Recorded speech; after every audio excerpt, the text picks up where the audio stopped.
నమస్కారం. నేను డాక్టర్ శ్రీనివాస్ చెరిమెల సంస్కృతి కేరళ ఆయుర్వేద క్లినిక్ నుంచి మాట్లాడుతున్నాను. ఈరోజు మనం డిస్కస్ చేసే టాపిక్ వచ్చేసి అర్షమూలలు. దాన్నే పైల్స్ అంటాము. హెమరాయిడ్స్ అంటాము. అయితే దీని గురించి మనము ఎందుకు తెలుసుకోవాలి అంటే మోస్ట్‌లీ చాలా మటుకు దీని గురించి అవేర్‌నెస్ ఉంటుంది. ఎట్ ద సేమ్ టైమ్ అలానే ఎవరితో డిస్కస్ కూడా చేయరు. అంటే ఎస్పెషల్లీ ఆడవాళ్ళలో అయితే ఎవరికి చెప్పాలన్నా మొహమాటము. అసలు దాని గురించి పట్టించుకోకుండా అది చాలా ప్రాబ్లమాటిక్ అయిన తర్వాతనే డాక్టర్స్ దగ్గరికెళ్తుంటారు. ఈవెన్ మగవాళ్ళలో కూడా అంతే. ఎవరికి చెప్పాలి? చెప్తే అది ఏమనుకుంటారో అనేసి భయపడుతూ ఉంటారు. బట్ ఇది అదే కాదు. ఒక వ్యాధి దాన్ని సరైన టైంలో సరైనగా మనం గుర్తించగలిగితే ఇతరత్ర కాంప్లికేషన్స్ లేకుండా మనం కాపాడిన వాళ్ళమవుతాం.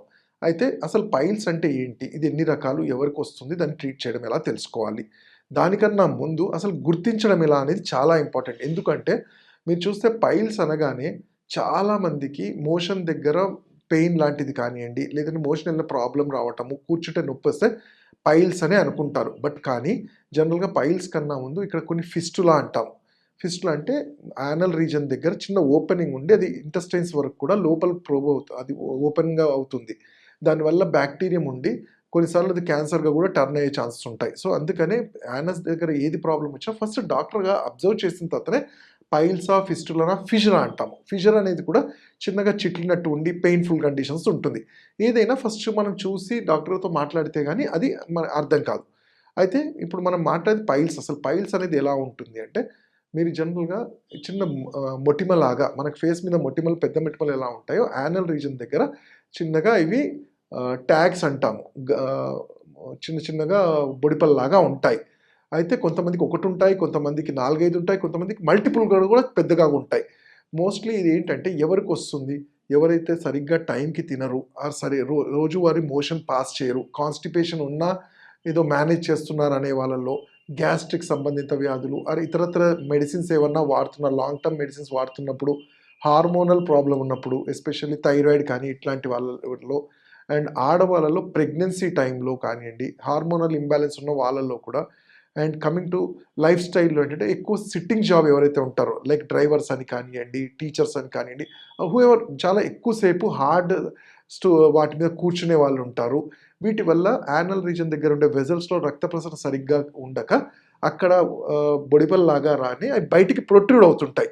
ఇవే ఎక్స్‌టర్నల్ పైల్స్ అంటాం. ఇవి 2 రకాలుగా ఉంటాయి. ఒకటి ఎక్స్‌టర్నల్ బయటికి కనబడతాయి చూడగానే. ఇంకోటి ఇంటర్నల్ అంటాం. ఇంటర్నల్ అనేది ఈ కింద ఇంటెస్టైన్స్ ఏదైతే ఉంటుందో పెద్ద పేగు చివరి దగ్గర అక్కడ కూడా చిన్న చిన్న బొడిపెల్లాగా చిన్న చిన్న వాపుల్లాగా ఉంటాయి. అయితే ఇది ఇంకో రకంగా చూసుకుంటే ఇంకా 2 రకాలుగా ఉంటాయి. ఏంటి? Bleeding piles, non bleeding piles అంటాము. అంటే కొన్నిసార్లు నేను చెప్పినట్టు ఇంతకుముందు లోపలున్న పైల్స్ మోషన్ వెళ్తున్నప్పుడు దాన్ని తగిలి రప్చర్ అయ్యి ఆ ఇంటెస్టైన్స్ నుంచి బ్లడ్ పడుతూ ఉంటుంది. కొన్నిసార్లు బ్లడ్ రాదు. సో, 2 రకాలుగా ఉంటాయి. కొన్నిసార్లు ఇది అంటే మన టైమింగ్ పొజిషన్ వైస్‌గా కూడా 9:00, 7:00 పొజిషన్స్‌లో కూడా ఉంటుంది. అయితే అది మనం అబ్జర్వ్ చేయగానే తెలిసిపోతుంది. మరి నేను చెప్పాను కదా! ఇది ఎన్ని రకాలుగా చెప్పాను. 2 రకాలు ఉంటుంది. ఒకటి బయటకు కనబడేది, ఇంకోటి లోపల ఉండేది. బయటకు కనబడేవి మనము మోషన్‌కెళ్ళినప్పుడు ఎప్పుడైతే వాష్ చేస్తారో చేతికి తగులుతూ ఉంటాయి.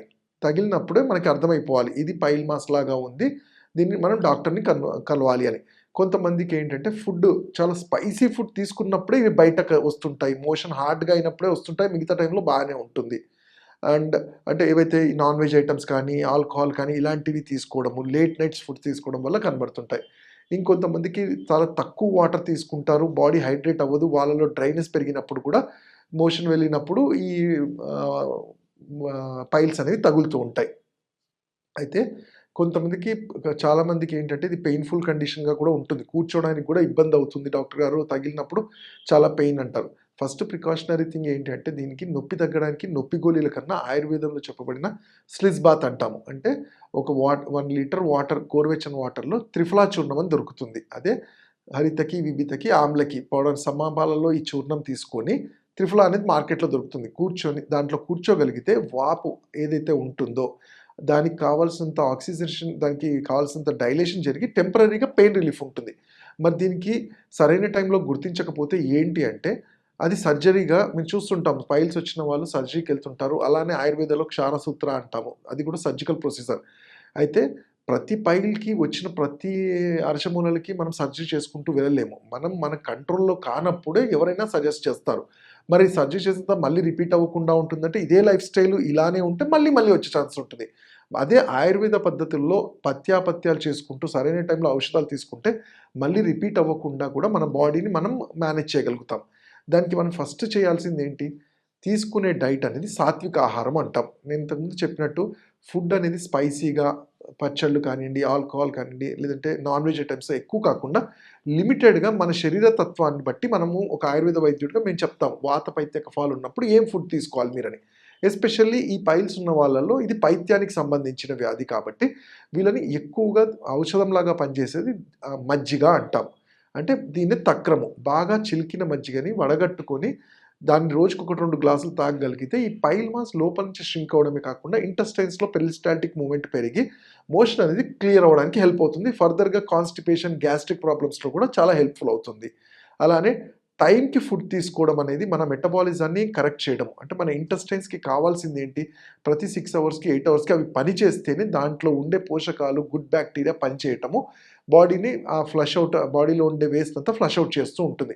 అంతేగాని మనం పొద్దున్న తిని నేను రాత్రి వరకు తినను అంటే మన మెటబాలిజం దెబ్బతిని ఈ గ్యాస్ట్రిక్ ప్రాబ్లమ్స్ దాని తద్వారా ఈ పైల్స్ ఇలాంటివన్నీ చూస్తుంటాం.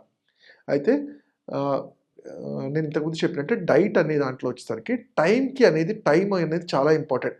మనం breakfast, lunch, snacks, lunch, dinner ఎలా చేస్తామో 3-4 టైమ్స్ ఆ టైమింగ్ కూడా చాలా ఇంపార్టెంట్. రాత్రి 8 లోపలే డిన్నర్ అనేది ఫినిష్ చేయగలిగితే రాత్రి పైత్యకాలం 10 తర్వాత మన లివర్ అనేది బాడీలో తీసుకున్న ఫుడ్ అంతా అబ్జర్వ్ చేసుకొని మన డైజెషన్‌ని ఈజీగా చేస్తుంది. అంతేగాని లేట్ నైట్స్ పడుకోకుండా నిద్ర రావట్లేదని చెప్పి తినడము వీటన్నిటి వల్ల మళ్ళీ ఈ గట్ మీద ప్రెషర్ పెరుగుతుంది. అలానే ఫుడ్స్‌లో ఈజీగా డైజెస్ట్ అయ్యే ఫుడ్డు, హై ఫైబర్ ఉన్న ఫుడ్ లైక్ ఎనీ ఫ్రూట్స్ జామకాయ, బనానా కానీ, పోమ్‌గ్రానైట్ కానీ ఇలాంటి ఫ్రూట్స్‌లో హై ఫైబర్ ఉంటుంది. అలానే మన డైట్‌లో మిల్లెట్స్ యాడ్ చేయడం వల్ల millets high fibre, high energy కాబట్టి వాటి వల్ల కూడా ఫైబర్ కంటెంట్ ఎక్కువ ఉన్నప్పుడు ఈ మోషన్‌లో అంటే మన బాడీలో ఉండే ఫీకల్ మ్యాటర్‌ని ఫ్లష్ అవుట్ చేయటము, టాక్సిన్స్ అన్ని క్లియర్ చేయడంలో హెల్ప్ అవుతుంది. ఇవన్నీ చేసినా పైల్స్ ఆల్రెడీ వచ్చాయి డాక్టర్. ఇప్పుడు వీటిని తగ్గించుకోవడానికి ఏంటంటే ఆయుర్వేదంలో చాలా మంచి ఔషధాలు చిరువిల్వాది కషాయం అని కానివ్వండి, బ్లీడింగ్ ఉన్నప్పుడు దుష్పర్శకాది కషాయం అని, కంకాయన వటి, కాంచనాల గుగ్గులు, అభయారిష్ట ఇలా మీ తత్వాన్ని బట్టి ఏది సరైన టైంలో సరైన మోతాదులో ఇవ్వాలో మేము డిసైడ్ చేసి ఇవ్వగలిగితే ఈ ప్రాబ్లమ్‌ని మరీ ఫర్దర్‌గా పెరగకుండా, కాంప్లికేట్ అవ్వకుండా మనం కంట్రోల్ చేసిన వాళ్ళం అవుతాం. కాకపోతే ఇది అనుకున్నంత ఈజీగా తొందరగా అయ్యేది కాదు. ఓపికగా ఉండగలిగి ఔషధాలు తీసుకుంటూ పత్యం చేయగలిగితే ఇట్లాంటి పైల్స్ అన్నీ కూడా మనం మంచిగా నార్మల్‌గా చేయడానికి వీలవుతుంది. ఇంకా వీటి గురించి తెలుసుకోవాలంటే మీరు నా క్లినిక్స్ హైదరాబాద్‌లో గాని, నన్ను ఆన్‌లైన్ కన్సల్టేషన్ గాని చేయొచ్చు. నా number 7658909501. And for more videos, Please subscribe to iDream. Please subscribe to iDream. Please subscribe iDream. And please subscribe to iDream. For more videos, subscribe to iDream. please like, share and subscribe to the channel. Congratulations, iDream. subscribe to iDream. Subscribe to iDream. So subscribe to iDream Media. iDream team అందరికి huge congratulations. Please subscribe iDream Media. Please subscribe to iDream.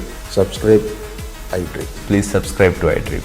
iDream అంటే నా కళల channel subscribe చేసుకున్న నోరు తిరుగుతలేదు, మీరైతే గంట గుర్తు కొట్టండి. For more such videos, please subscribe to iDream.